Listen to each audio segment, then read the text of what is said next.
sebato reCCC nezviri kuitika munyika, maabductions ari kuitika, vanhu vari kunyangariswa vasina mhosva yavapara.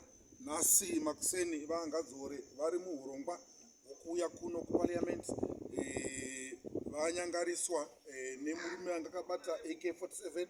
Ndofunga kana maona mavidheos anga achitenderera, zvinhu zvinochisa kuti masikati rakacheka nyika, munhu anodzingirira member of parliament akabata AK47 anenge achiuya kuparliament. Kana taakutarisa kuti nhengo dzedu dziri nyika yose, kungava kumamusha, kungava mumadhorobha, vasiri nhengo dzeparliament, vasiri vanhu vanoremekedzeka, vasiri maMP vanorarama sei?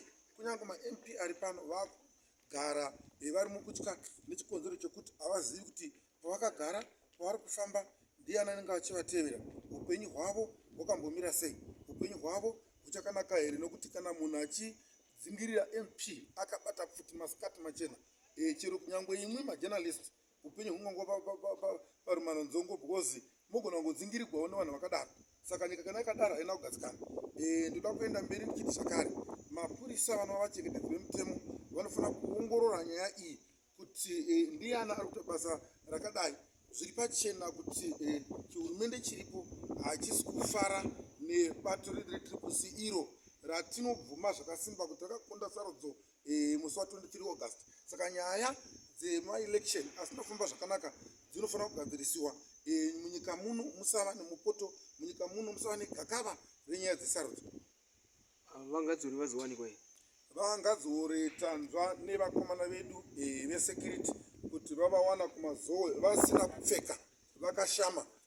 Vanonzi vatozopiwa maworksuits nevakomana vanoita zvokutsvaka goridhe vanga vari musango, vatozovapfekedzawo. Saka kutaura kunoku vaendeswa kuchipatara vasati vaziva kuti papi pavaenda chaipo chaipo. Asi chinorwadza inyaya yekuti iyo vanhu vese vedu veCCC kusanganisira Omberai Nende MP wedu wa27 kuGlenora, pamwe chete naavo vaimbori MP wedu woku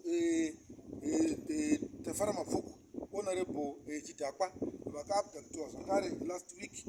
Maitiro mamwe chete iwayo vakabayiwa majekiseni asingazikamwi kuti zvii zvirimo majekiseni iwayo.